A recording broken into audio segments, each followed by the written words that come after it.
दोस्तों, अमेरिका की दादागिरी का एक नया सबूत देखने को मिल रहा है। अमेरिका जिस तरीके से वेनेजुएला के ऊपर दादागिरी दिखा रहा है, अपनी डिक्टेटरशिप को शो कर रहा है, यह देखा जा रहा है कि अमेरिका कुछ भी कर सकता है अपने आप को बनाने के लिए। वेनेजुएला जो कि काफी नजदीकी देश है अमेरिका अमेरिका का, वहां पर यह आरोप लगा है कि वेनेजुएला ड्रग्स की स्मगलिंग करता है, ड्रग्स जो है ट्रैफिकिंग करता है अमेरिका की ओर। लेकिन अमेरिका के अंदर जो ड्रग्स आता है वो क्या अकेला वेनेजुएला ही भेजता है? क्या और कंट्री के पास में कोई सोर्सेज नहीं है? क्या और कंट्री के पास में ड्रग्स नहीं है जिनकी ट्रैफिकिंग होती हो यूएसए के अंदर? लेकिन यूएसए को हर समय हर देश के लिए एक नया बहाना चाहिए। रिसेंटली क्या हुआ है, यूएसए के सीनेट से एक ऑर्डर पास हुआ। वहां के सीनेटर ने एक बड़ी जबरदस्त बात कही। निकोलस मदुरो जो कि वेनेजुएला के राष्ट्रपति हैं, उनके लिए यह कह दिया कि तुम अपना देश छोड़कर निकल जाओ। तुम चाहे रशिया जा सकते हो, तुम चाइना जा सकते हो, या फिर तुम्हारी जहां इच्छा है वहां जा सकते हो, लेकिन तुमको वेनेजुएला रहने की इजाजत नहीं है। क्यों नहीं है भाई? देश तुम्हारा नहीं है, ना जगह तुम्हारी है, और किसी दूसरे देश के अंदर कोई दूसरा व्यक्ति रह रहा है तो उसको कैसे तुम कमांड कर सकते हो? तो अमेरिका ऑर्डर पास कर रहा है वेनेजुएला के लिए।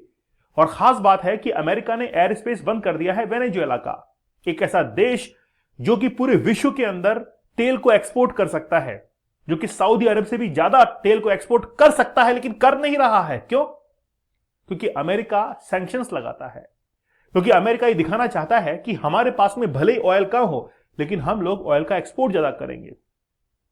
बड़ा विस्तार से बात करेंगे कि आखिरकार लड़ाई किस बात की चल रही है। निकोलस मदुरो ने हाल ही में एक वीडियो जो है वो पोस्ट किया था। निकोलस मदुरो सड़कों पर निकलते हैं क्योंकि डोनाल्ड ट्रंप ने कई बार धमकी दी थी कि अगर बाहर निकले तो सिक्योरिटी को थ्रेट हो सकता है। तो मदुरो खुद की गाड़ी लेकर बाहर निकले सड़कों पर और अपने पास में सहयोगी को यह पूछा, पार्टनर को यह पूछा कि बताओ आज दिन कौन सा है? बोला बुधवार है, वेडनेसडे है, और देखो मैं सड़कों पर हूं, तो चलो पार्टी करने के लिए चलते हैं। तो फिर जो पास में बैठा हुआ व्यक्ति है वो ये कहता है कि आपके ऊपर तो कोई प्रेशर नहीं है, मतलब देखने में ये लगता है कि आपके ऊपर बहुत प्रेशर है, लेकिन अभी कोई प्रेशर ही नहीं है। तो वो कहते हैं कि ऐसी कोई बात है ही नहीं, यूएसए चाहे कितनी भी कोशिश क्यों ना कर ले, वो कभी भी मेरे ऊपर जो है वो अटैक नहीं कर सकता है। दोस्तों, हमारे कोर्सेज के अंदर एक बड़ा जबरदस्त कोर्स है और वो है 75 डेज का हार्ड चैलेंज। देखिए, 75 दिनों तक अगर आप विदाउट पोर्नोग्राफिक रह सकते हैं, कोई भी ऐसा कंटेंट नहीं देखें, तो क्या आप अपने आप को चैलेंज कर सकते हैं कि हाँ मैं नहीं देखूंगा? अगर कर सकते हैं तो आप एक बार खुद से ट्राई कीजिएगा विदाउट एनी कोर्स। आप देखेंगे कि 3 से 4 दिन के अंदर आप फेल मार जाएंगे।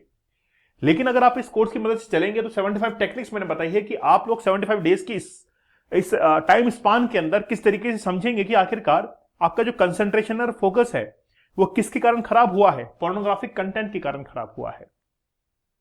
और ये जो चैलेंज है वो आपको उससे बाहर निकलने में काफी मदद करेगा। दोस्तों, आप लोग चाहें तो 175 डेज का भी हार्ड चैलेंज ले सकते हैं, वो आपके ऊपर डिपेंड करता है। सबसे पहले आप देखिए कि वेनेजुएला की जो लोकेशन है वो कहां पर है। ये तो यूएसए है और यूएसए की कैपिटल वॉशिंगटन डीसी, ये है मियामी, और यहीं से ही वेनेजुएला जो है वो काफी नजदीक है। कराकस जो है वो इसकी कैपिटल है। वेनेजुएला एक ऐसा देश है जो कि विश्व के अंदर सबसे ज्यादा ऑयल जो है उसको, उसके रिजर्व्स को रखता है। ध्यान से सुनना मैं क्या कह रहा हूं, ऑयल के रिजर्व्स को रखने वाला सबसे बड़ा देश कौन सा है? वेनेजुएला है। क्योंकि आपके दिमाग में गल्फ कंट्रीज हमेशा घूमती रहती हैं कि यार तेल मिलता है तो वहां मिलता है, लेकिन ऐसा नहीं है। वेनेजुएला विश्व का सबसे ज्यादा ऑयल रिजर्व जो है वो रखता है। लेकिन अगर आप लोग इसके एक्सपोर्ट की बात करेंगे तो ये जो एक्सपोर्ट करता है वो अपने रिजर्व से बहुत कम है। ये मान के चलिए कि अगर 130 बिलियंस अगर डॉलर बैरल जो है वो अगर रिजर्व करता है तो उसका केवल 0.4% ही वो एक्सपोर्ट कर पाता है, मतलब ना के बराबर। सऊदी अरेबिया वगैरह वो सब इसके नीचे आते हैं। इसके बाद में यूएसए की हम लोग बात करते हैं तो यूएसए एक ऐसा देश है जिसके पास में खुद के पास में ऑयल रिजर्व कम है, लेकिन फिर भी वो क्या करता है? एक्सपोर्ट ज्यादा करता है, क्योंकि उसको एक्सपोर्ट करने से उसकी इकोनॉमी को बूस्ट मिलता है। आपको पता है कि अमेरिका भारत से क्यों चिढ़ा हुआ है? आप लोगों को पता होगा कि पिछले कुछ सालों के अंदर 2023 की बात कर लीजिए, 2024 की बात कर लीजिए, इंडिया और रशिया के बीच में ऑयल डील हुई। और रशिया क्या करता है कि इंडिया को अपना क्रूड ऑयल जो है एक्सपोर्ट करता है। डील ये होती है कि बहुत सस्ता जो ऑयल है वो एक्सपोर्ट होता है रशिया से इंडिया की ओर, और इंडिया के पास में एक ऑप्शन था कि इंडिया उस ऑयल को रिफाइन करे और यूरोप को बेच दे, और हमने किया भी ऐसा ही। हमारे पास में दो कंपनी ऐसी थी, एक तो रिलायंस थी और एक थी नायरा। ये दो कंपनी ऐसी थी जिन्होंने रशिया से ऑयल को खरीदा, उसको रिफाइन किया और यूरोप में बेच दिया। इसलिए यूएसए ने क्या किया कि दो कंपनीज के ऊपर सैंक्शंस लगा दिए, रिलायंस और नायरा के ऊपर, कि वो यूरोप के अंदर एक्सपोर्ट नहीं करेंगे अपने ऑयल को। फिर इन कंपनीज ने कहा कोई बात नहीं, यूरोप में नहीं करेंगे तो कहीं और कर देंगे, हम लोग साउथ ईस्टर्न जो एशियन नेशंस हैं वहां पर कर देंगे। लेकिन अमेरिका जो चिढ़ा हुआ था वो इस बात से चिढ़ा हुआ था कि इंडिया के पास में जितना ऑयल रिजर्व नहीं है उससे ज्यादा इंडिया एक्सपोर्ट कर रहा है, जो कि अमेरिका की रणनीति होती है। लेकिन इंडिया ने अडॉप्ट कर ली उस चीज को, क्योंकि अगर मान लीजिए कि हमने 2 रुपए का माल खरीदा है और उसको 6 रुपए में बेच दिया है तो हमारी इकोनॉमी 4% जो है 4 पॉइंट्स वो बूस्टअप करेगी। अब अमेरिका जो है वो ऐसा ही करता है। अमेरिका जितना ऑयल को रिजर्व करता है उससे कहीं गुना, लगभग 4 गुना एक्सपोर्ट कर देता है और उससे बहुत मोटा मुनाफा कमाता है। अब वेनेजुएला एक ऐसा देश बन चुका है जो कि बहुत ज्यादा ऑयल का रिजर्व रखता है, लेकिन अमेरिका के सैंक्शंस के चलते वो एक्सपोर्ट नहीं कर पाता। अब अमेरिका ये चाहता है कि क्यों ना वेनेजुएला को सबक सिखाया जाए, इसीलिए अमेरिका ने वेनेजुएला का जो एयर स्पेस है उसको पूरी तरीके से बंद कर दिया है। और वहां के जो प्रेसिडेंट है निकोलस मादुरो, उनको ये कह दिया है कि आप जो है अपनी कंट्री को छोड़कर रशिया या किसी अदर डेस्टिनेशन के ऊपर जा सकते हैं। और ये बात किसने कही? रिपब्लिकन जो सीनेटर है मुलिन, उनके द्वारा ये बात कही गई है। मार्क वेन मुलिन जो है उसके द्वारा ये बात कही गई है। और वो ऑफर भी कर रहे हैं, मुदिरो को अपॉर्चुनिटी दे रहे हैं कि वो किसी भी कंट्री के अंदर वहां से जा सकते हैं। और आपको पता होगा कि अमेरिका ने वेनेजुएला का जो एयर स्पेस था उसको पूरी तरीके से क्लोज कर दिया है। ठीक है, despite growing concern in the region, senator Mullin instead president Donald Trump is not preparing a military, मतलब हम लोग कोई भी मिलिट्री इन्वेजन जो है वो वेनेजुएला के ऊपर नहीं करने के लिए जा रहे हैं। We are not going to put troops into Venezuela. क्यों नहीं भाई? ट्रूप्स जो है क्यों नहीं वहां पर पुटअप कर रहे हैं ये? अगर वेनेजुएला से इतनी नाराजगी है तो लड़ लीजिए उनसे, भिड़ लीजिए उससे, क्योंकि वेनेजुएला ने रिसेंटली टाइप किया है वेपन्स को लेकर चाइना के साथ में, रशिया के साथ में। वो वेपन्स को मंगवा रहा है, लड़ना चाहता है वेनेजुएला खुद, लेकिन अमेरिका पीछे कदम हटा रहा है कि हम तो वेनेजुएला से नहीं लड़ेंगे, क्योंकि अमेरिका को पता है कि हम लोग वेनेजुएला से कभी भी जो है वो ऑन ग्राउंड नहीं लड़ पाएंगे।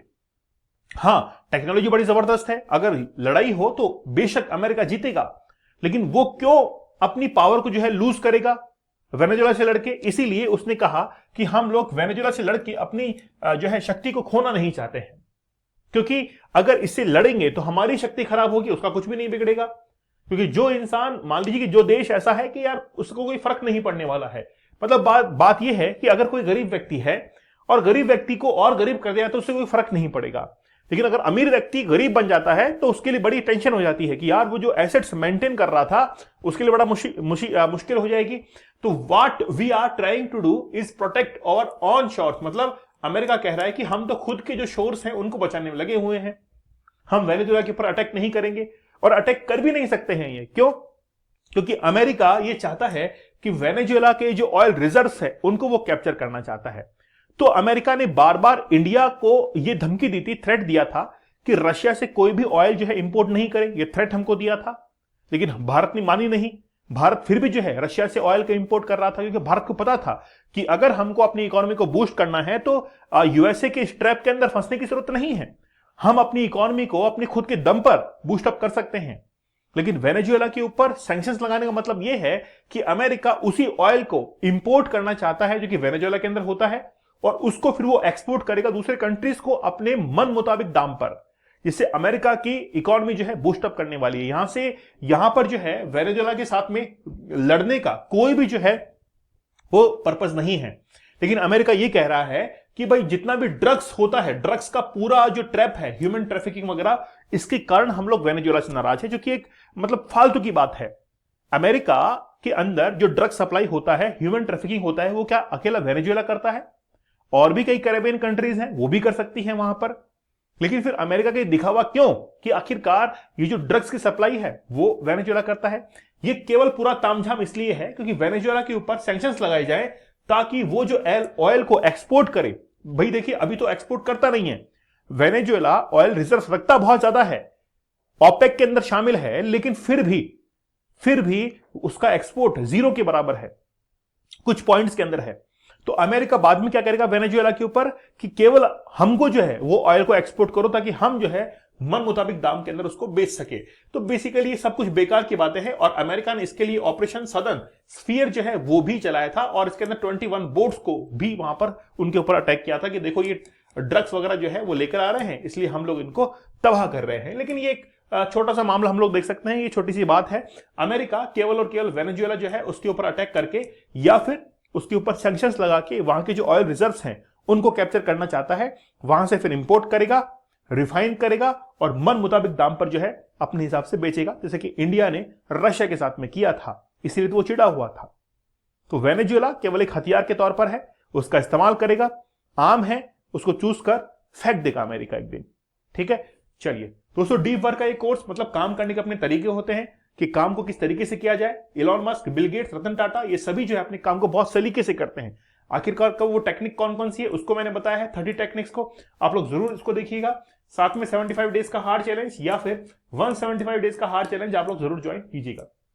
आप मुझे टेलीग्राम दीपक इंद्रा ऑफिशियल पर ज्वाइन कर सकते हैं। तो मिलते हैं आप लोगों से अगले सेशन के अंदर, तब तक धन्यवाद, थैंक यू, जय हिंद।